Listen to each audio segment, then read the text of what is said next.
our bet with Off Menu is that we can provide the same caliber of full service creative as the big agencies, but we can do so in a fractional model that lets you kind of choose how much firepower you need.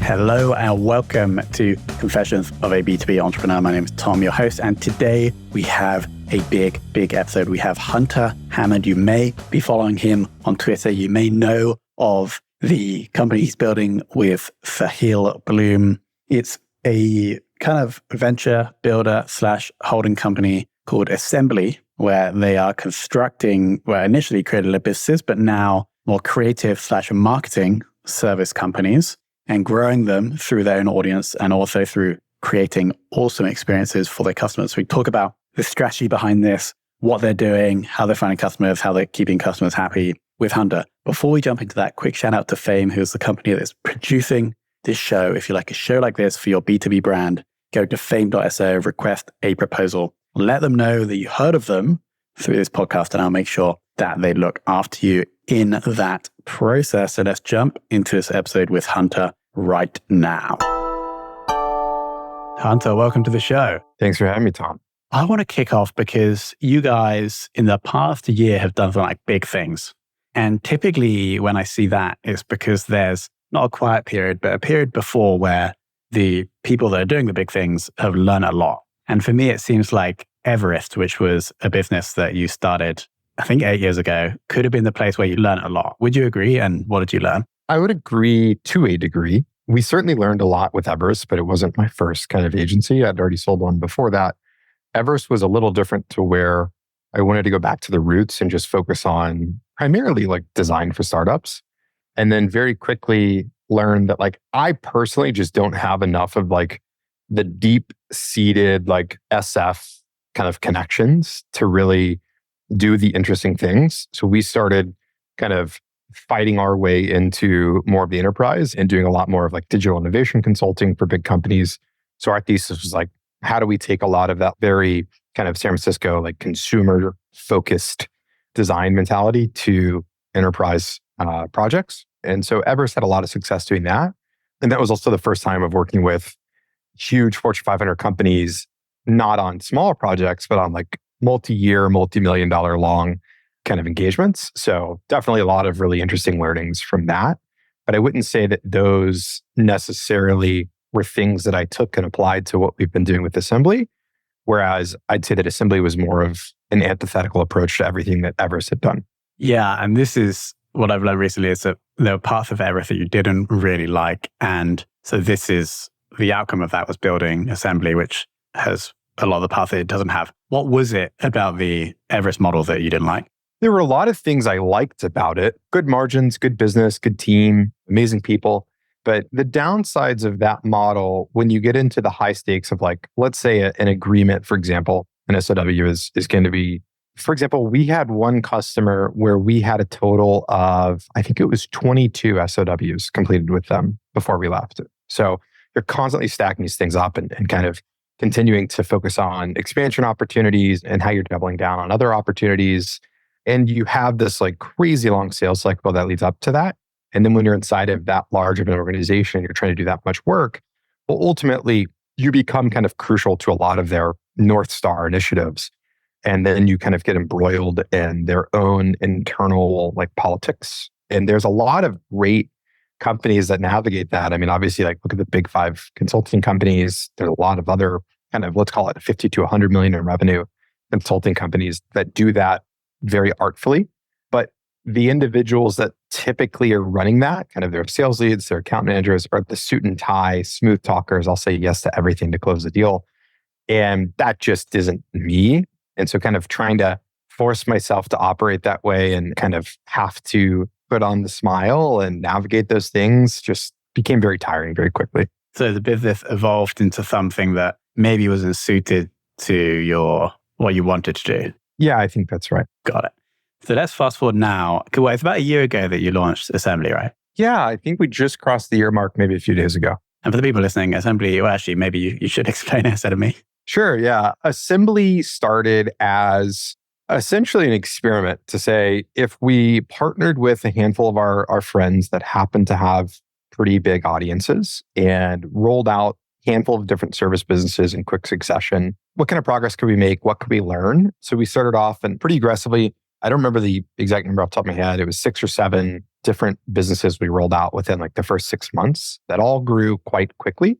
And then of course, we basically speed ran your average service business's like 3-year cycle. We kind of speed ran that over the period of like 8 to 10 months per company, given the vast exposure to kind of an audience, the huge volume of sales calls that we would do, the amount of kind of inbound that we would see different customers, and then kind of the growth stages that we would hit way faster than average, gave us a lot of data. And we've since been working to kind of refocus our efforts and roll some of those kind of projects up into bigger bets that we're now spending all of our time on. And so we've gone from a very wide portfolio to a very narrow portfolio by rolling things up. And now we're focused on just creative in 2 forms. So if you need to hire amazing creative, you go to Landed. If you need amazing like project-based creative, you go to Off Menu. So that's kind of been, I guess, the roll-up strategy. We basically acted as our own PE firm to roll all these things up into those 2 verticals. I can't even imagine the rate of learning that you guys must have been through in those 6 months, because you had the 6 or 7 different things, but you also had creators like Thampar, Cody Sanchez, Sahil, Ali Abdal, who were like, or helping you promote. And so the velocity of everything must have been like crazy. Yeah, for sure. It was quite a whirlwind, and it still is. Like Landed is growing like crazy. But if anything, I would say it was such a blessing because we were able to really put the kind of productized service to the test across a handful of different verticals. We did short form video. We did like done for you YouTube with Ali Abdal. We did design. We did a handful of other tests across the board. We even tested services with customers that we never even publicly announced. We did no code. We did automation, like all kinds of different things. And from that, a lot of those businesses showed signs of success that I think if we had gone the traditional route, we would have poured years of energy into. But we were able to kind of shortcut that process down to just a few months, learn quite quickly, and begin to continue pivoting and iterating on those services. That saved us a lot of time. Cool. So let's just clarify then. Off Menu is, I believe, a design subscription. I don't like that word. Off Menu is not a design subscription. You don't subscribe to it. But it's basically, we're recording this on May the 22nd. Sorry to timestamp that if it takes a while to get out, but we're recording this on May the 22nd. But sometime in the next 5 days, Off Menu will roll out its new offering, which is full service creative. So our bet with Off Menu is that we can provide the same caliber of full service creative as the big agencies, but we can do so in a fractional model that lets you kind of choose how much firepower you need, whether that starts with a handful of hours per month, all the way up to like you're kind of doing a full service engagement. So Off Menu is a full service creative offering for growing companies. And our goal is to meet you where you're at based on your kind of journey. Got it. And then Landed is slightly different in that you're actually placing the people doing that work in the company and they pay the salary of those people. Pretty much. Yeah. So Landed is essentially embedded consulting, right? So one thing that's really important is there's a lot of companies out there that are trying to take advantage of the arbitrage of global talent. We certainly have aspects of that in our business, but where Landed is really special is that we focus on embedding amazing individuals into kind of creative and marketing teams for fast growth companies. And then on a daily basis, we are working behind the scenes to continue to coach the talent, continue to coach our customers on how to get the most out of them.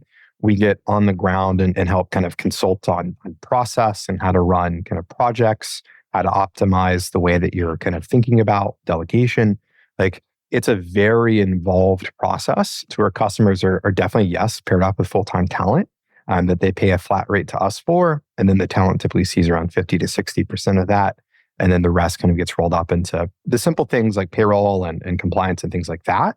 But more so the dedicated coaching, the dedicated customer success, it is a very hands-on model. And then, of course, for customers that need a little less or have much more strong kind of global footprint, we have the direct hiring option to where we basically just act as a recruiter So basically think a shepherd, but much more narrowly focused just on creative and marketing roles.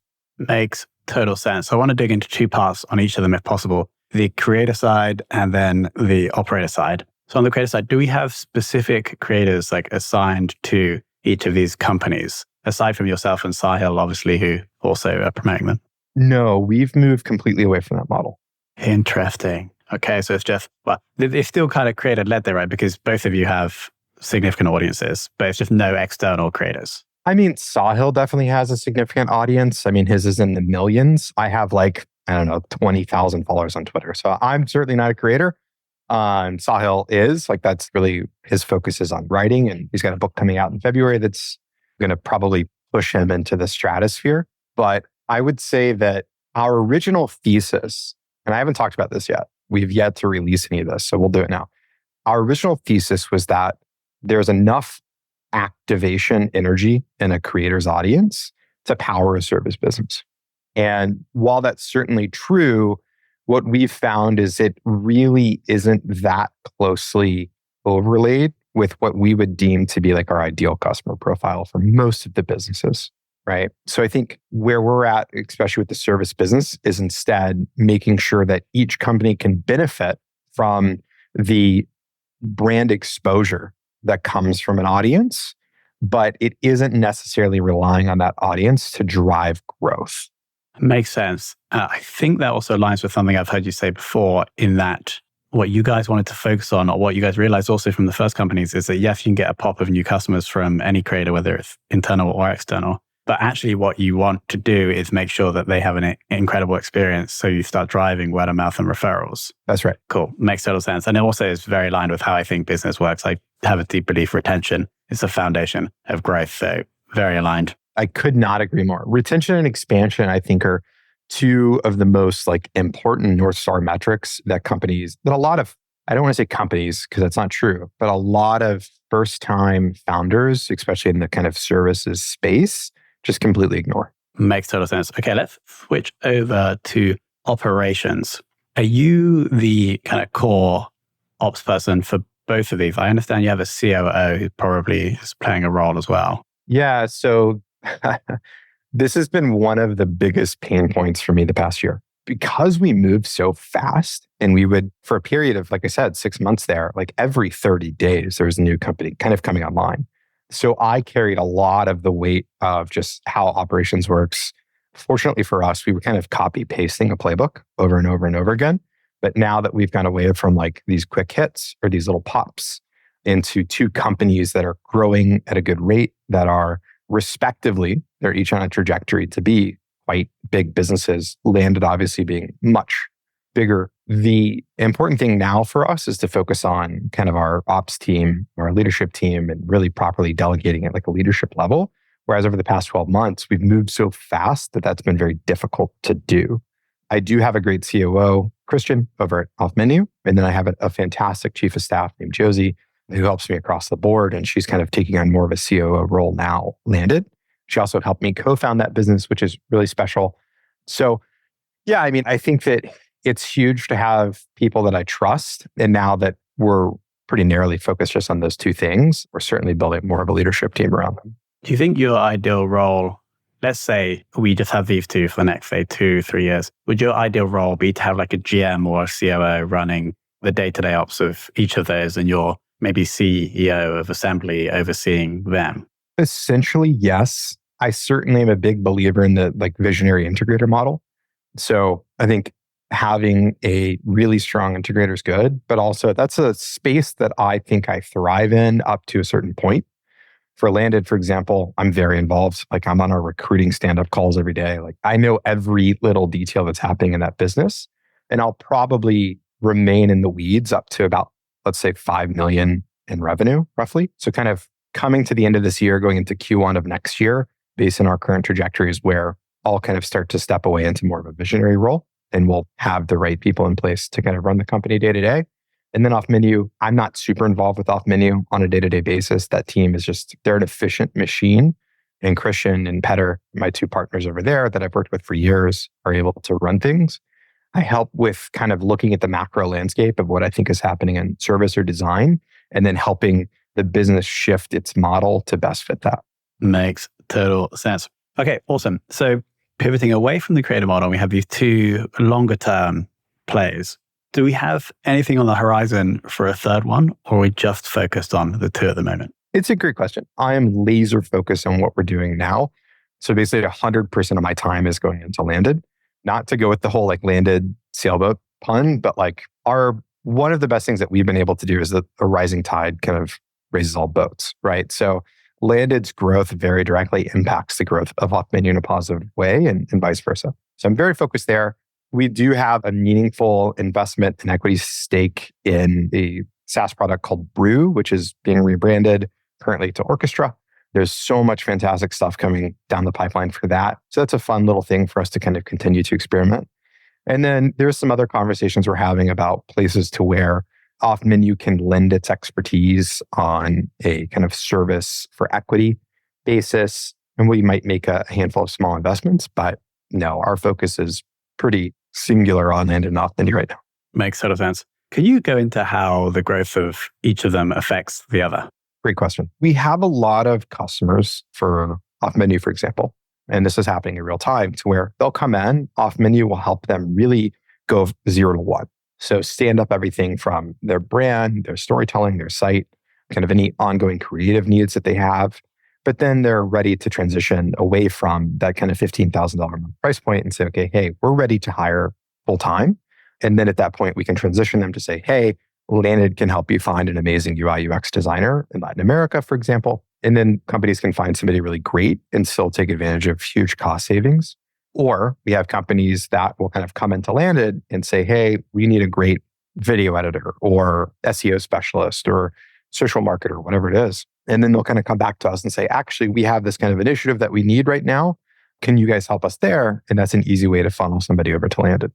Or to off menu, excuse me. So our whole focus is just making sure that like our brand is built around creative at the highest level, whether that's helping you place that talent full time or helping you kind of execute on really specific needs that off menu can deliver on. Got it. So we can essentially extend LTV of any one client that comes into the ecosystem, which obviously are going to make you guys more profitable, especially if we have a relatively low acquisition cost. So let's talk about that. Obviously, we mentioned that. And I'm pretty sure when you promoted Landed, you would have driven a couple of customers. So I think you're being modest about your audience there, Hunter. So we obviously have the exposure from Sahils and your audience. And then we're going to make sure everybody has an amazing experience so we get referrals and word of mouth. Is there anything else you're doing on the acquisition side? Yeah, I mean, we are pretty early in the process, but we're building a full kind of internal marketing agency inside of Landed. So obviously, one of the great things about owning a company that focuses on recruiting creative and marketing talent is it makes it pretty easy for us to find great people. So we're very, very focused on building a strong marketing team for Landed that focuses all on organic content. So that's one thing. And then, of course, we do luckily have a network of friends that have huge audiences and also are able to kind of become customers of Landed that we can help out. And so we offered some pretty strong incentivizations to a lot of our friends to help promote Landed if they'd had a good experience with it. So that's been a pretty meaningful driver of the brand for us. And that's about it. I mean, we will probably experiment with some very select paid acquisition channels just to run a few tests. But for the most part, our strategy is entirely dependent on just taking amazing care of our customers, really being able to rely on them for referrals and getting in front of kind of our ICPs with really thoughtful content. What would you say is your unique ability? Me personally? Yeah. Oh man. I would say my unique ability is probably deluding myself into the fact that I can figure out how to solve any problems I'm faced with and then being relentless enough in the efforts to do so. That's probably like, it's just delusional self-confidence is probably my unique ability. Delusion and then backed up with persistence. That's key, right? If you didn't have the persistence. Definitely backed up with persistence. Yeah. Got it. That makes sense. And so it seems like, and I'm just like forecasting forward what the business could look maybe in like 5 or 10 years. So you could still end up having like 5 of these, and maybe they will still be aligned with like the creative and marketing thing. And each time you'll like go and then you'll jump, start it, and then you'll step away once everything's rolling. Is that what you guys had in mind? Yeah, I think so. There's a couple of things that we focus on. So the first is cash flow, right? I don't care about many things inside of our businesses except for the amount of free cash that they're generating on a monthly basis. So everything we do is in service of running a healthy business that generates free cash. The second is a big thing for us is less headaches, more profits, right? So just keeping our focus really narrow, staying away from opportunities that we think are going to create headaches or customers that create headaches, and just really focusing on taking care of the customers we have and reducing the amount of risk that we're introducing, which takes me to the third thing, which is what we consider to be surface area of risk, right? If you think about kind of our experimentation phase over the past year and all the different things that we ran, I would say the surface area of risk is huge. When you're running a service business, even if it's the most simple service business in the world, you're ultimately, in a customer's mind or in reality, you're responsible for an outcome. And when you're responsible for an outcome, there's so many variables that come into play, whether it's the customer's feedback or how quickly they get that to you, and that can affect the timeline or the subjective nature of the work that you're doing, or did this video pop, or did that campaign land, whatever it is. The surface area is huge. And so we've really focused on narrowing that surface area to be as small as possible, to where for Landed, for example, our surface area of risk is simple. Did we pair our customer with an amazingly talented individual or not? Yes or no, right? And if anything happens in that process, we guarantee the replacement. For Authentic, for example, it's, does the customer truly love the design work that we did, right? And we have such a strong team of designers there that that answer has always been yes. So those are kind of the three main things for us. And as long as I feel like we're executing on all three of those the way that we should be, we'll probably open ourselves up to new opportunities. But it's not at today's concern. That's further down the road. Yeah, that surface area, a risk thing, seems like it would have been the biggest learning from the last year. Like for us, for example, I can't even imagine what it would be like trying to do even 2 of what we're doing, let alone 5. So sounds like a great learning. Presuming the companies are producing free cash flow at the moment, which I'm pretty sure they will be, if that is being reinvested back into the individual entity, I guess you have the equity stake in that as a business that you bought. No, I mean, our businesses require very minimal investment, right? There's no big R&D expenditure or anything like that. We really, one of my biggest things is focusing on cash runway ratio, right? So as long as our cash runway ratio is over 2 or 3, depending on the business, we're focused on distributing free cash flow outside of that to the equity holders of the business. Got it. So 2 to 3 times operating expenses, monthly operating expenses, I assume. Cool. And then you guys are happy to take cash out over that. Makes total sense. Yeah. I mean, I think what a lot of people forget or they just don't say is like the point of starting a business is to make money, right? So our focus is making sure that the businesses are healthy and everybody is being really well compensated. So how much time do you spend on your own personal brand versus building the companies? I couldn't even delineate. I'd say 0. I might have a thought come to mind and I'll tweet something out, but I don't have any like dedicated writing process or content calendar or anything like that I'm following. That's probably going to change very soon. I have seen, even for a small audience, that it is fairly well engaged, I would say. And I've definitely seen the benefits that come from that. So I'm going to invest more time there. I just want to make sure it's done the right way and it's not just like chasing viral trends, but done it in a way that feels authentic and like it's a value add. So going to make more time for that relatively soon. But for now, it's pretty minimal. Got it. Focus is on the operations. More of Landed, I think, at the moment. That's right. Because it seems like, well, that's the newer one and maybe growing faster, so it needs a bit more attention. Mm-hmm. Cool. Makes total sense. I mean, I heard you say on another show that one of the reasons why you like to be so transparent is because you used to follow more transparent people like the guy from Buffer, for example, and that like taught you a lot and inspired you. And so it's the same for me following people like you. It's almost like you guys are learning so much and then you're sharing them with basically the whole world, which enables everyone else to learn so much at the same time, which is just super valuable for everybody else. So I want to thank you guys for being so transparent. Oh, dude, absolutely. I appreciate that. We'll continue to do our best. Amazing. So we're obviously going to link to Landed, Off Menu, your social stuff. Anything else we should mention or link to? No, I think if you're a productized founder, definitely check out Brew and all the exciting stuff that's coming there. But no, that's pretty much those things.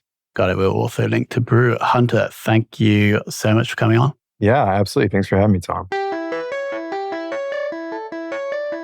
All right. What do we think, team? I love the rapid learning and the big changes that Hunter has made with the company. And I also love the synergies now between the two models. So I expect a lot of growth, and I'm obviously following along. I follow Hunter on Twitter, so I would also recommend that you do that if you enjoyed his story from today. Now, quick shout out to Scott Marker for leaving this review on Apple Podcasts. Tom does a fantastic job of bringing top-notch business leaders with a great interviewing style that makes it interesting to listen to. Scott, thank you so much for that. Now, Scott's business is called Network in Action International, and he runs professional once-a-month referral groups. If you're interested, go and check that out, Scott Marker on LinkedIn. If you have any feedback for the show, please go to Apple Podcasts and leave a rating or review. I read them all. And then if it's awesome, or pretty much with every review, I'll get you a shout out for you and your business in the outro of a future episode. So thanks to Hunter, thanks to Scott, and of course, thanks to you for listening.